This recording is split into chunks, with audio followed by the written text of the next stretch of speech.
The Japanese city of Sapporo lies on the banks of the Ishikari River on the island of Hokkaido. Just a short flight from Tokyo, this cool corner of Japan abounds with gifts that change with the seasons.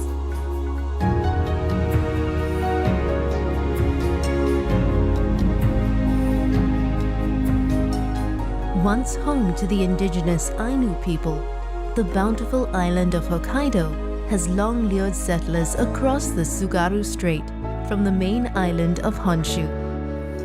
Today, the prefecture's capital city is renowned for its thriving culinary scene, gorgeous green spaces, and magical yearly snow festival.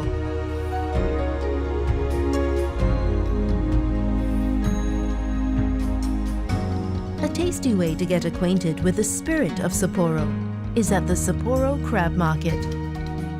Affectionately known as Hokkaido's Kitchen, this market is a cornucopia of crustaceans, as well as all manner of other seafood from the bountiful sea of Ohotsuku.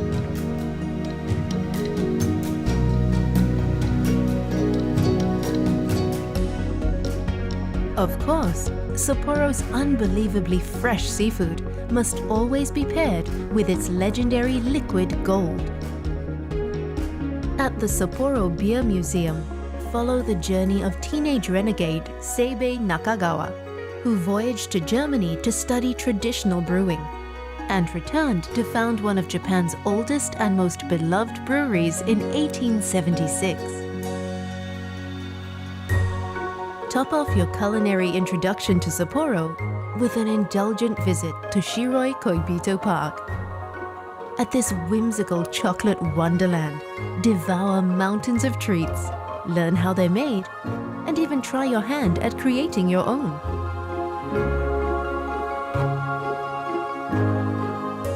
For a breath of fresh air after all that foodie goodness, climb aboard the Mount Moiwa ropeway and let the cable car lift you ever upwards towards the mountaintop.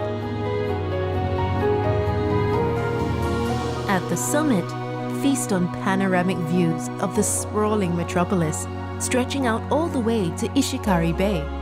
And when dusk falls, be awed as the city is illuminated in a sea of twinkling lights.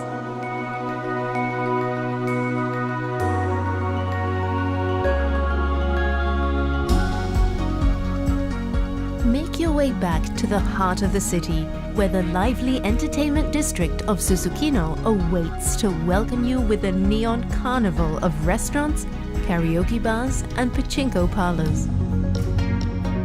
Noodle lovers will hit the jackpot here too.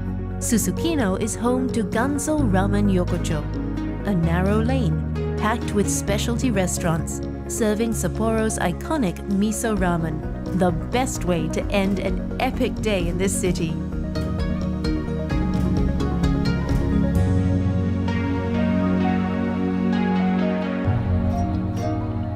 Green spaces are the elemental calm that punctuate Sapporo's bustling streets, and the result is a city of perfectly curated balance. While away a morning in Nakajima Park, among sweet-smelling Japanese red spruce and elm, rent a paddle boat and venture across Shobu Pond, take a nap in a shady grotto, or visit the historic Hoheikan building, where forward-thinking Emperor Meiji rested during his visit to the city in 1880. At the nearby Fushimi Inari Shrine, follow the tunnel of torii gates symbolizing the passage from the earthly realm into the sacred. When you reach the temple, leave an ema, a prayer or wish that the shrine's kami spirits are said to receive.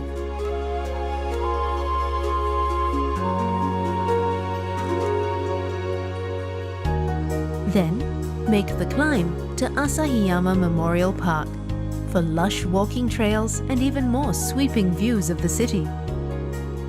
Or on the opposite side of the city, stretch out in Moe-Renuma Park, over 400 acres of grassy fields and open-air creations. After After relaxing in the city's many generous green spaces, turn back the pages at the historical village of Hokkaido. Step into the region's frontier period, when migrants from Honshu put down roots on the harshest of Japan's islands.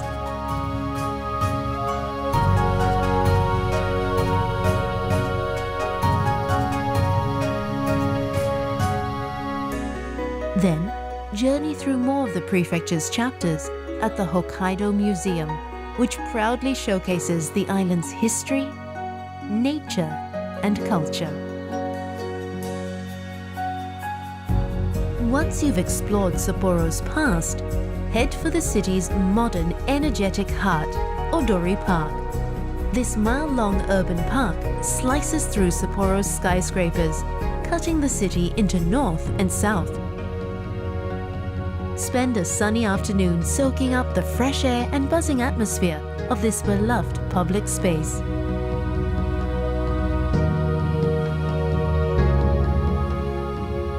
As the evening sets in, take the elevator to the top of the Sapporo TV Tower at Odori's eastern edge.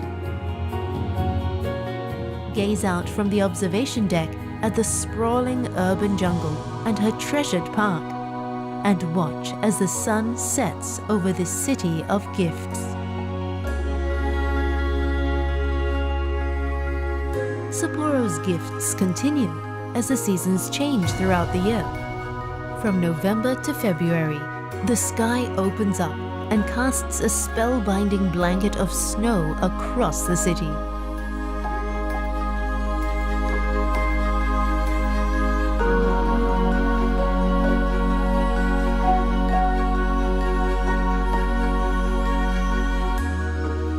With the falling snow comes Hokkaido's most anticipated annual event, an event which draws over 2 million visitors and transforms the entire city into a real-life winter wonderland.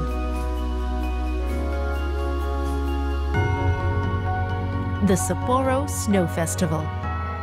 Join thousands of rosy-cheeked snow lovers in Odori Park, the festival's main site and birthplace.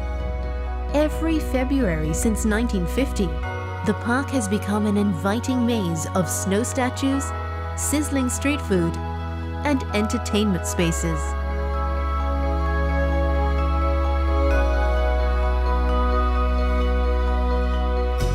The festivities have since extended beyond Odori Park, and today the neighborhood of Susukino is also transformed. Stop by Ice World, where sculptures, slides and tunnels, all made entirely of ice, await. And when your hands become numb with cold, don't worry, you'll find plenty of vendors offering steaming pork buns and hot sake to help you thaw. Besides its famous beer, Sapporo's sake scene is also world-class. And in the wintertime, atsukan, or hot sake, is the city's favorite drink. Head to the Sake Museum to discover the intriguing history of Japan's national beverage and warm up a little more.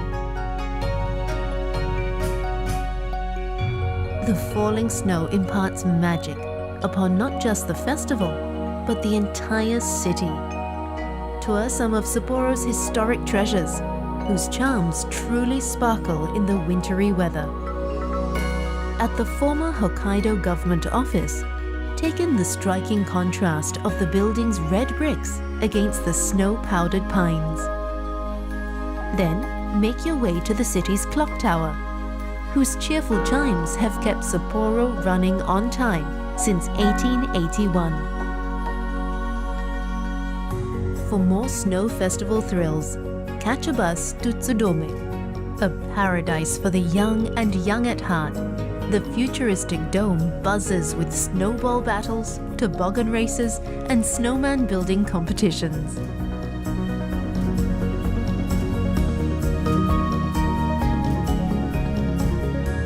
Make tracks to the Olympic Museum, which celebrates the glorious 1972 Sapporo Winter Games.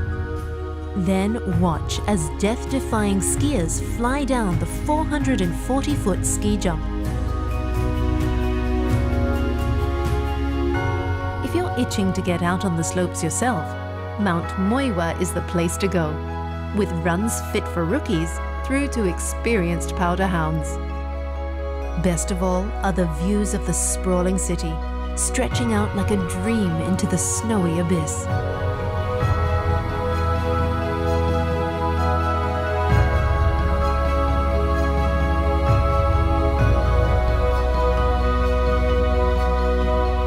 Few places are as open-hearted as the city of Sapporo.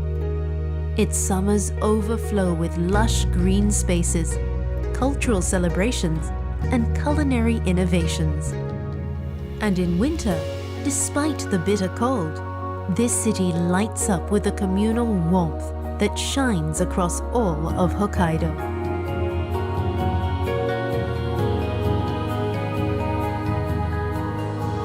Welcome to Sapporo, a city that keeps on giving, 24 hours a day, 365 days a year, in sunshine and in snow.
Cuando bien jovencito, viajé a la cima de un cerro.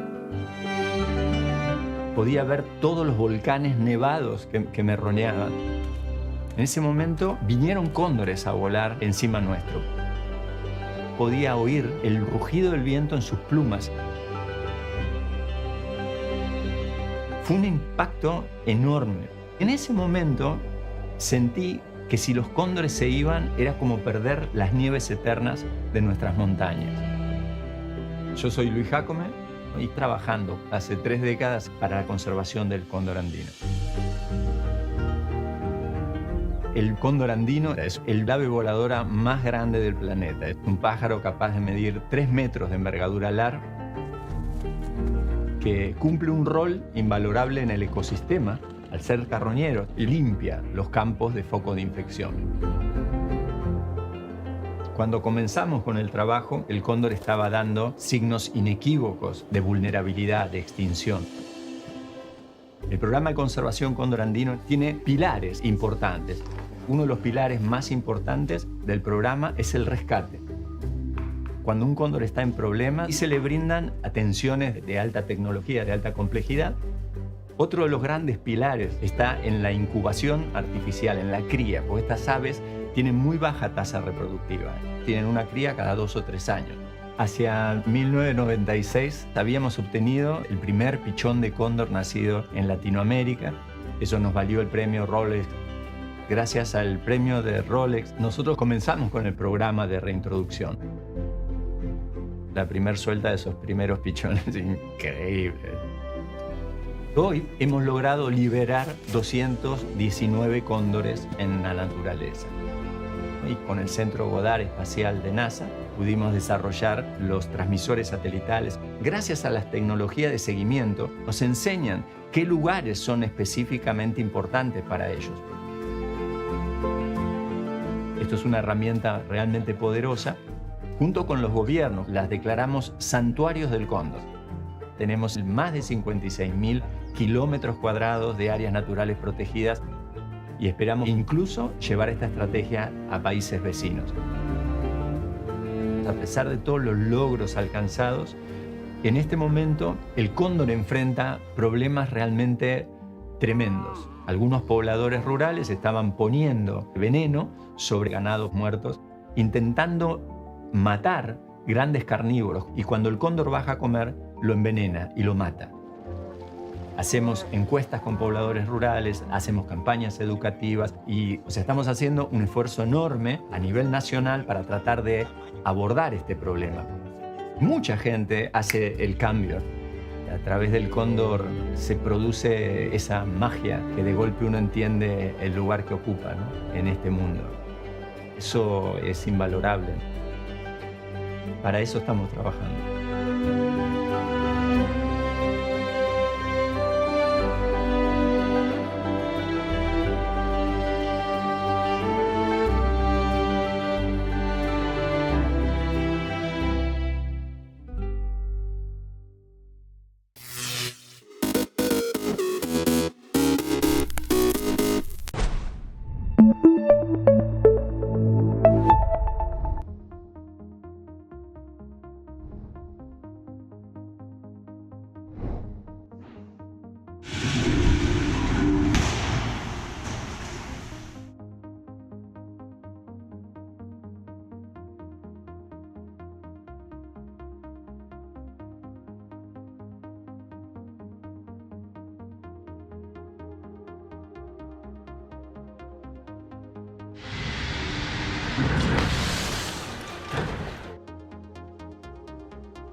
Boeing Starliner, welcome on board space station.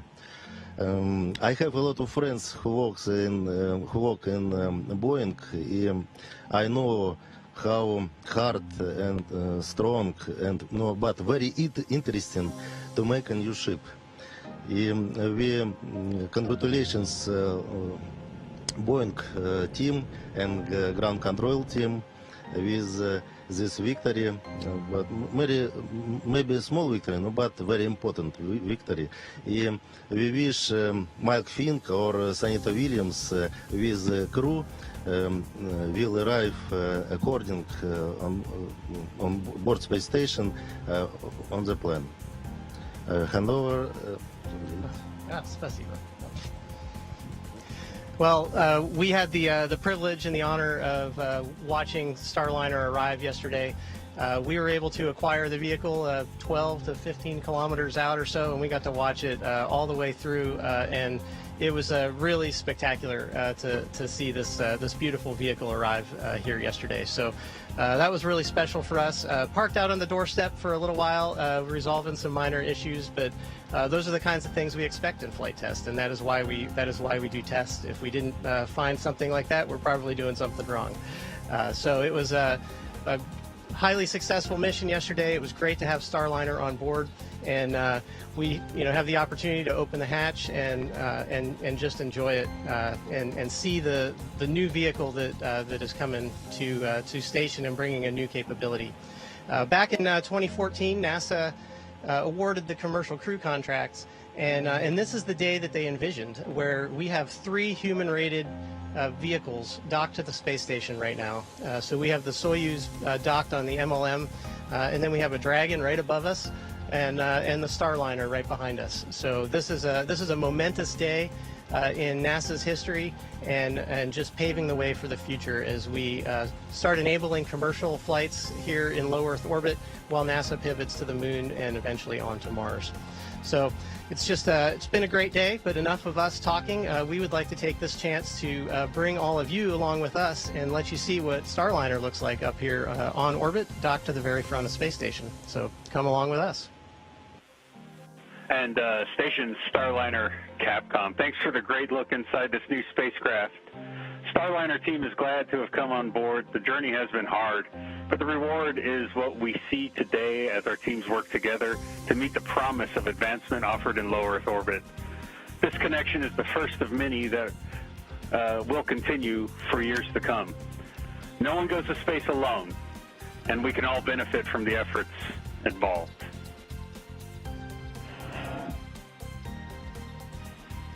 Thank you to the Expedition 67 crew, Starliner and Capcom, for your remarks on this historic day in human spaceflight.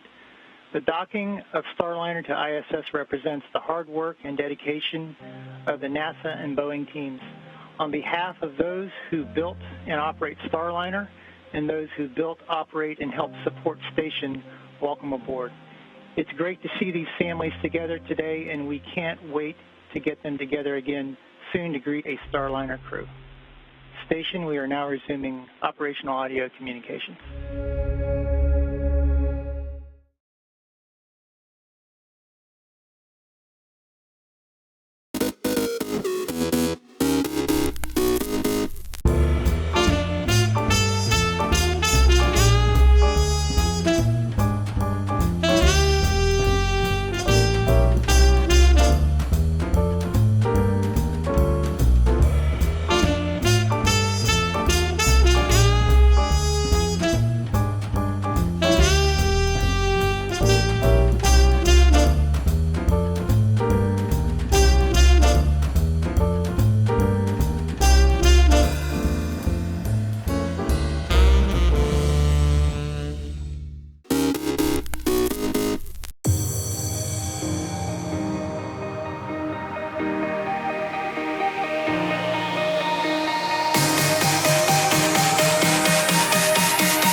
June 12, 1987.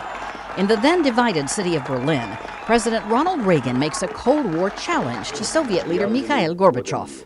Mr. Gorbachev, tear down this wall. More than 2 years later, the Berlin Wall falls as communism collapses across Eastern Europe. 1963. Civil rights activist Medgar Evers is gunned down in front of his home in Jackson, Mississippi.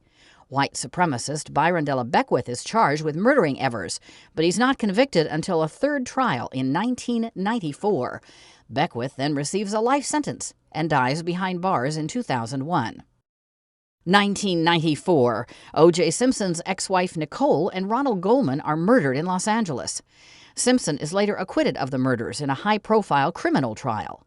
But the former football star is ordered to pay millions in damages to the victims' families in a separate civil trial. 1978. In New York City, David Berkowitz gets 25 years to life in prison for each of the 6 Son of Sam killings that terrified the Big Apple. And 1939. You know, to me, this is just like an anniversary myself. Baseball great Babe Ruth is on hand as the National Baseball Hall of Fame and Museum is dedicated in Cooperstown, New York. Today in History, June 12th. Camille Bohannon, The Associated Press.